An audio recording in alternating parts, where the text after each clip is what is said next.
Welcome back to the Screensavers. I'm Kevin Rose. Coming up in this half hour, Sarah shows you what it would be like to expand your desktop using 2 monitors. And Yoshi's space mod is complete. It's a PC-powered rocket. I kid you not, a PC-powered rocket. It's pretty cool. But now, here to show us how to create a brushed metal nameplate, the author of the praised book Photoshop Studio, the one and only Bert Monroy. Bert, welcome back. Always good to be here. We are glad to have you. What are you doing for us today? Well, actually, I'm doing a request today. You know, I think it's been inspired by the new Apple interface because everybody wants to know how to do brushed metal. Yes. So I've been doing getting a lot of those requests, so that's what I'm going to do today. You see that on Apple.com. There's all kinds of different brushed metal, the whole Aqua interface. And suddenly I've gotten all these emails. How do I do this? So I'm going to show it right That's cool. So you take emails that people send in, and you're actually going to be doing whatever people send you. Yeah, well, as long as I get at least 5 requests for something, I'm going to do it on the show. Excellent. Let's take a look. Well, what I'm going to start off with is I'm going to create a nice wall that we're going to put the plate on top. So I've got this color here. I'm going to just fill it with that brown. All right. And I'm going to give it a filter just to give it a little texture. So under here I got texturizer. And I'm going to use the sandstone. And the light's going to come from the top right. So I've got it set for top right there. Click OK, and then we get this little texture. Done. Now, in a new layer, I'm going to take my little rectangle tool here. Let's pick a gray color, like this one here. And I'm going to create a little shape that'll be my metal plate right there. Now, in a layer on top of that, this is where I'm going to create the texture. Okay. Now, here I'm going to do a selection, a little larger than the plate itself, and fill it with that same gray, and give it some noise. Give it a lot of noise. Big amount of noise, real strong noise. All right. Click OK. And that's all that I need right now is just go in here and say motion blur. And give it a nice motion blur, and see we can change the angle. There's the way Apple has it. We'll just move it over to like that. Looks just like the Powered by Unix that they have on Apple.com. Exactly. Yeah, it's being used a lot lately. So click OK, and we can deselect it. And I'm going to go in here and do a clipping group with the layer itself that has the size of the plate. So that clipped it down to the original background layer we're seeing it only inside the live pixels of layer 1 there. Okay. Now I'm going to go into layer 1 here. I'm going to double click on it to get the layer styles. And just to make this look like a metal plate, I'm going to give it a little drop shadow because it's going to be raised from the surface. And go to bevel and emboss. Okay. And I'm going to increase the depth to increase the lights and darks there. And make it a little bigger, like that. And for technique, I'm going to choose chisel hard, so it becomes that really hard edge. Very hard edge, I got you. Okay.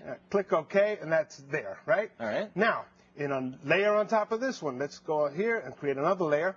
I'm going to get my elliptical selection tool here, the little marquee tool, and create a little circle right in there, just like that. Fill it with that same gray. Okay. I'm going to duplicate it down straight below. You're creating bolts. I'm creating bolts. You can tell. I'm going to select both of them and duplicate them straight across. All right. So now I got 4 of them there. Now, in that same layer, I'm going to double click, bring up its layer style, give them a little drop shadow. And you notice it's always coming from the upper left. So everything that you're choosing, the light source is from the upper left. Very important. Yep. So give this a bevel and emboss, and I'm going to increase the size till they start to look like little round bolts. There they are. Click OK. Nice. On top of that, I'm going to create another layer. Okay. And here I'm going to switch to my line tool, which I have set to 5 pixels, and I have it set so it's going to be a fill color. And I'm going to just draw little lines going right across, and I'm going to randomly select a direction, so it's going to look like little screw heads there. And let's do another one right through there. Okay. Now, I'm going to double click on that layer for the layer styles, and I'm going to give that a bevel and emboss as well, and increase the highlight. Now, since I want them to look like they're recessed, I'm going to change the direction of light. But if I don't turn this guy off, it's going to affect all the other layers. So I'm going to turn off global lighting. Gotcha. And put the light on the opposite side. And there we see you get the shadows right in there. So you flipped it basically, so it looks like it's recessed inside it. Gotcha. Click OK. Now, I want to get rid of the outside part. Instead of clipping it with this layer, which is going to make it lose some of the effect, I'm going to go in here and turn the bolts into a selection. And come up here and say inverse. And make sure I'm still in the lines and hit delete. I see. So that selected everything outside. When you inverse it, it takes a selection and just inverses it completely. So you select everything outside. Other than what was originally selected. Gotcha. That also gave me nice little dark edges right in there, which accents those bolts How did it even more. create the dark edges? Because of the fact that it's got a layer style and knows the edge, and it creates that layer style right into that edge. Okay. Then finally, I'm going to take my, let's get this nice golden color down here. I'm going to take my text tool. And I'm going to type in Diana. That's my sister. Big Leo fan. And I'm going to go in here and do a little transform scale. I'm going to stretch it down like this, bring it in just to put it into place, and kind of close it off just like that. Let's bring it over just a little more. Click OK. Now, I want to make this look like a nice polished kind of a metal. Okay. So I'm going to double click on that one. Seem to be doing a lot of that. These options for drop shadows and everything. Yeah, the layer styles makes it so much easier to get all these effects. So I'm going to give it a little drop shadow. And I'm going to give it a bevel and emboss as well, which will be chisel hard, the same thing. I'm going to make it a little smaller. Let's make it let's try a 2 in there. So it'll be nice and sharp in there, increase that depth. And then to give it that nice little glossy effect, I'm going to give it satin. Now right now it's satin, black, and multiply. I'm going to change the black to a nice bright yellow. Nice bright yellow like that. And since the yellow is lighter than the orange, I'm going to change the mode to a screen mode, so it's going to show, and we see it back there. Oh, nice. See? And I'm going to play around with the contours and find one that's a little more complicated, so I'm going to get some nice effects in there and maybe bring up the opacity a little and click OK, and there we see this nice metallic letters inside there. Awesome. And that's all it takes. That's awesome. So tell me, it looks like you're using everything that's built into Photoshop. Do you ever have a need anymore for like eye candy or any of these third-party plugins, or do you find that... Well, there are uses for some of those, but in most cases, if you know what to do inside the program, it's there. Awesome.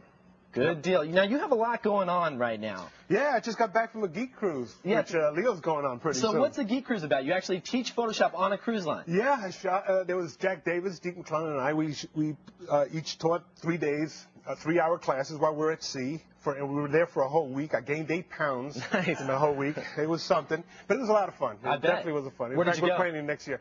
We went to the Bahamas, the Virgin Islands, and all over the place. It was really great. Excellent. Besides that, you have your website, of course, BurtMonroy.com. Yeah. And it looks like you have some new tutorials that you're putting out on CD. That's right. Tell me about those. Well, it's actually a lot of them are the stuff I've done here, except there I take my time and do it slow and explain what each thing means and so on and so forth. Yeah, and those have turned out pretty well. People are enjoying them. And you can find those at lynda.com. One other thing, it looks like we're sending a field crew with you. That's right. You're going to be doing the Photoshop World Conference March 1st through the 3rd. That's right. Yeah, I have a session each day at the conference, and then we're going to do a bunch of taping there, interviews with people. I'm going to show what's the cool stuff at the show. That show has grown tremendously in the past few years. What goes on at a Photoshop conference? I mean, it seems like... you get like close to 3,000 people, really? All Photoshop enthusiasts, mostly a lot of wedding photographers, believe it or not. Right. But they all come in here, they got one thing in their mind, it's Photoshop. The whole show is based around Photoshop. And the show floor has Epson and Kodak and all these people, Nikon rather. There's all these people going to be there. It's going to be really a good show. And there's a lot of sessions, a lot of people. They have their dream teams, so there's a lot of top people in the Photoshop world. I'm going to be teaching classes there, and it's going to be a lot of fun. Excellent. You can expect to see that segment. We're going to air that on March 5th. And if you missed, thanks, Bert, by the way. Thanks so much. Cool. If you missed any of these steps, there were so many of them that you went through. You flew through those so fast. I don't know how you do that. You can find the detailed tutorial, of course, at thescreensavers.com.